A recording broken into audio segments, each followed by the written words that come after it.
दोस्तों, स्वागत है आपका नीति भंडार में। श्री पद्म पुराण के अनुसार एकादशी तिथि को भगवान श्री हरि का ही स्वरूप माना गया है। ऐसी मान्यता है कि एकादशी का व्रत रखने वाले भक्तों को फिर कभी कोई पूजा या उपवास करने की आवश्यकता नहीं रह जाती। इस व्रत को करने वाला प्राणी सभी प्रकार के सांसारिक सुखों को भोग कर अंत में भगवान श्री नारायण के धाम वैकुंठ लोक की प्राप्ति करता है।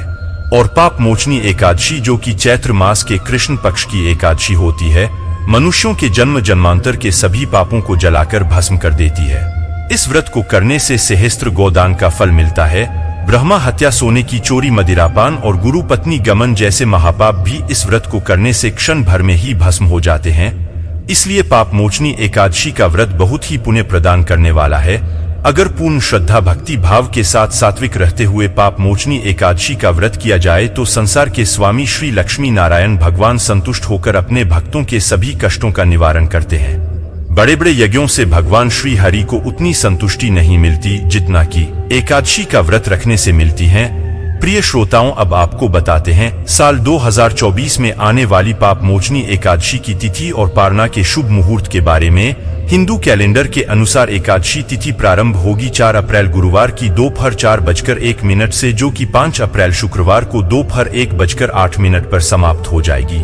इसलिए पाप मोचनी एकादशी का जो उपवास है वह 5 अप्रैल शुक्रवार को ही रखा जाएगा। सभी गृहस्थ जन या वैष्णव संप्रदाय के लोग भी इसी दिन उपवास रखेंगे। द्वादशी तिथि प्रारंभ होगी 5 अप्रैल शुक्रवार को दोपहर 1:29 से। इसकी समाप्ति होगी 6 अप्रैल शनिवार की सुबह 10:01 पर। एकादशी का व्रत हमेशा शुभ मुहूर्त में ही खोलना चाहिए, नहीं तो व्रत का पूर्ण फल प्राप्त नहीं होता है। और एकादशी व्रत का पारण करने से पहले आपको कुछ ना कुछ दान भी जरूर देना चाहिए। एकादशी व्रत का पारणा किया जाएगा 6 अप्रैल शनिवार को सुबह 6:01 से 9:02 के बीच में। ध्यान रखें, द्वादशी तिथि समाप्त होने से पहले आपको व्रत का पारणा करना चाहिए। इस बार एकादशी व्रत के दिन बहुत ही शुभ योग बन रहे हैं, जिसमें सिद्ध योग दोपहर 1:01 तक रहेगा और उसके बाद में साध्य योग प्रारंभ हो जाएगा। सिद्ध और साध योग में की गई पूजा पाठ या किया गया कोई भी खास उपाय जल्दी फलित होता है और भक्तों की जैसी मनोकामना होती है वह भी इन योगों में की गई पूजा पाठ से बहुत जल्दी पूरी हो जाती है।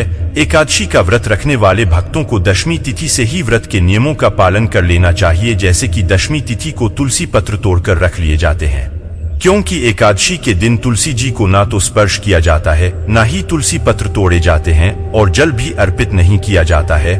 लेकिन द्वादशी तिथि को आप तुलसी जी में जल जरूर अर्पित करें। एकादशी के दिन भगवान श्री विष्णु को भोग में तुलसी पत्र और आंवले का भोग लगाएं और साथ में जल अर्पित करें। बिना तुलसी पत्र के भगवान का भोग अधूरा रहता है। इस दिन भगवान श्री कृष्ण की पूजा भी जरूर करें। और द्वादशी तिथि के दिन आप भगवान को मौसमी फलों का, तुलसी पत्र का, आंवले का भोग लगाने के साथ ही शुद्ध सात्विक भोजन का भोग भी लगा सकते हैं। इस दिन आप मीठे चावल का भोग भी भगवान को अर्पित कर सकते हैं और उसी को प्रसाद रूप में ग्रहण भी कर सकते हैं। चैत्र कृष्ण पक्ष की तरह ही शुक्ल पक्ष की एकादशी भी शुक्रवार के दिन पड़ रही है और जो कि 19 अप्रैल शुक्रवार के दिन कामदा एकादशी का व्रत रखा जाएगा। आज के दिन भूल से भी नाखून, बाल इत्यादि नहीं काटने चाहिए और घर पर आए हुए किसी भी याचक को खाली हाथ नहीं लौटाना चाहिए। यह थी आज की वीडियो। उम्मीद है जानकारी पसंद आई होगी। अच्छी लगी हो तो वीडियो को लाइक और चैनल को सब्सक्राइब करना मत भूलिए।